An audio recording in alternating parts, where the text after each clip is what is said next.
سلام، من خاطرم و کم پیش میاد کتابی رو پیدا کنم که 200 صفحه اولش رو یک نفس بخونم. کتاب فوق‌العاده است. عاشقش شدم. ولی بعد بلایی سرم بیاره که وارد ریدینگ اسلمپ بشم. این کتاب با من چیکار کرد واقعا؟ چرا کار به اینجا رسید؟ واسه که اگه میخواین رقبای الهی رو بخونید این ویدیو رو حتما ببینید وگرنه ممکنه بدجوری ناامیدتون کنه. داستانمون از توی یه دفتر مجله شروع میشه، توی سرزمینی که جادو جریان داره و همزمان خدایان دارن با هم دیگه میجنگن.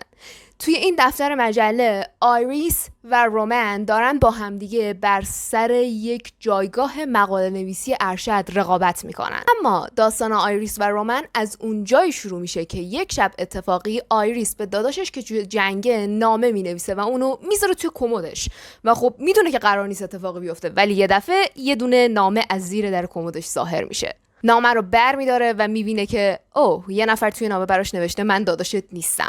و اینجاست که بخش زیبای داستانمون شروع میشه. این ایده جذاب که دو تا شخصیتی که همو فکر میکنن نمیشناسن دارن از طریق نامه ها به صورت جادویی با هم دیگه صحبت میکنن و نامه هاشون وای خدای من بسیار زیباست. قرار از خوندن این نامه ها لذت ببریم و چیزی که تمام اینا رو قشنگتر میکنه وایب و فضای کتاب توش اتفاق میفته. چطوری داستان تقریبا توی وایب دهه 1950 1960 اون موقع ها انگار اون وایبو میده. حالا خود کتاب بازی دیگه رو روایت میکنه ولی همچین وایب رو ازش میگیرید، همونقدر کلاسیک، استایلا، رفتار شخصیت ها، جایی که هستن و همه این تصورات و اون نامه جادویی که تو شهرشون جریان داره. میدونید شهری که توش زندگی میکنن طوریه که انگار تو ساختمونا تو بین آجراش هم جادو جریان داره و این خیلی خوشگلش میکنه.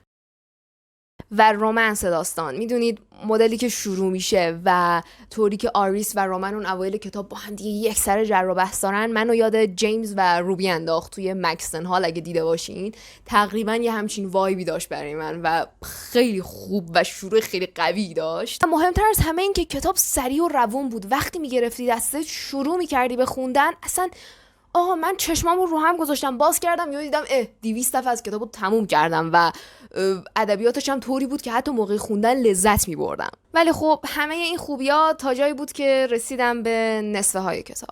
میدونید توی اون نیمه اول نویسنده 3 انتظار مهم رو برای من به وجود آورده بود و تا آخر داستان نتونست هیچ کدوم از اون انتظارات منو برآورده کنه. مهمترینش و چیزی که خیلی برای من مهم بود اون نامه ها بود. خب شخصیت ها نامه ها رو به هم دیگه میدادن و مسلما قرار بود یه جایی بالاخره فاش بشه که کیا پشت این نامه دادنن و من انتظار داشتم این اتفاق با یه تنش خیلی بیشتری بیفته، خیلی میدونید بیشتر طول بکشه، یه کمی بیشتر بهش پرداخته بشه. میدونید من اون سنگینیه، اون احساس اضطرابه، اون ترکیب احساسات رو حس بکنم، ولی متاسفانه وقتی که این اتفاق افتاد میدونید من هیچ حس نکردم. خیلی هولکی جمع شد. اصلا اینجوری بودم که الان چه اتفاقی افتاد؟ الان واقعا فاشش کردی؟ اصلا میدونید اون وایبی که باید و اون صحنه اون فاش شدنه به من نداد.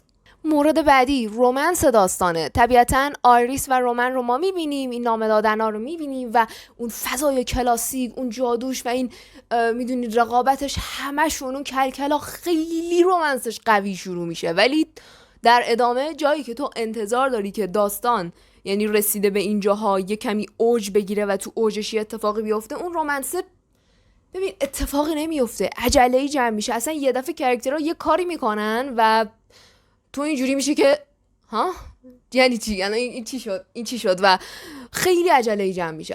تازه جایی که ما قراره درک بکنیم شخصیت ها رو، احساساتشون رو بشناسیمشون، این عشق بینشون برای ما یه کمی میدونید واقعی تر بشه و از فضای نامه ها حتی بیاد بیرون، اون حس نمی‌کنی. میدونی یه حالت مصنوعی داره، شخصیت‌ها خیلی سریع، یعنی یه دفعه تا اینجا دشمنن پس فرداش یهو عاشق هم میشن.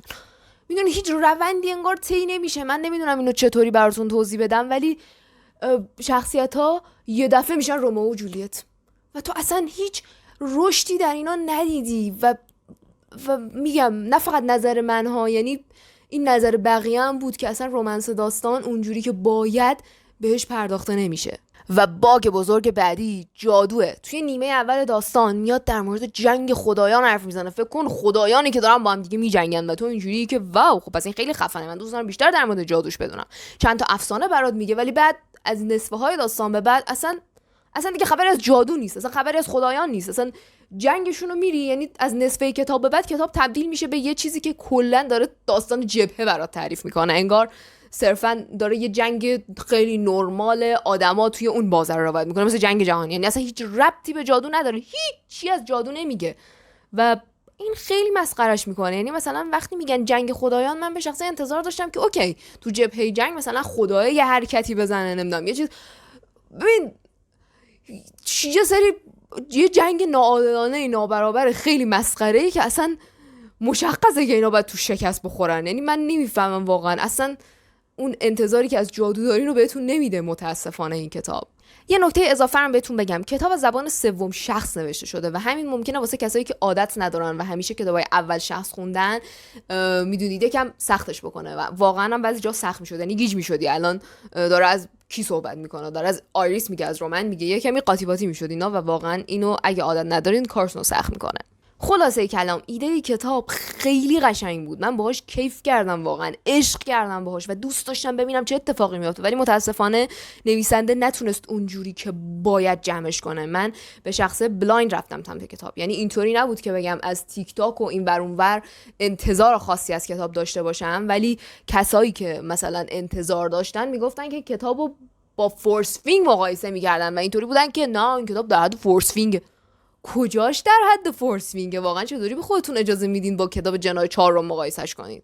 اصلا در اون حد نیستش و اون کتاب خیلی کتاب پخته‌ای و این مقایسه واقعا مقایسه عادلانه ای نیست. خلاصه که من به کتاب اول 3.5 میدم واقعا و میانگین امتیازهای گودریزم 4. اینو بدونین که کتاب یه جلد 2 داره. به شخص بعد خوندن این کتاب در حال حاضر وارد یه ریدینگ اسلام شدم و اصلا دستم به خوندن هیچ کتابی نمیره و جلد 2 رو هم خب اصلا احساس میکنم ببین کتاب جوری تموم شد که شماها باید برین جلد 2 رو بخونید، یعنی اینجوری که آره الان باید برم بخونم، ولی دست و دلم بر نمیداشت، یعنی اونقدر ناامید بودم که میترسیدم جلد 2 رو بخونم ناامیدترم بشم.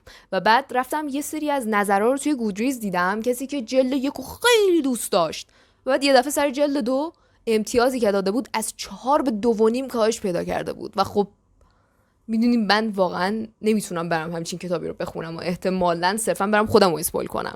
اینم بهتون بگم که کتاب دومش بیشتر از جادو میگه ولی باز دوباره اصلا به رومنس نمیپردازه. خلاصه یه تعادلی نمیتونه نویسنده انگار برقرار بکنه تو این مجموعه. جلد 1 و 2 هم اینجا براتون اسمشو میذارم که نگاه بکنید، چون جلد 2 هنوز ترجمه نشده رسمی تا جایی که من میدونم.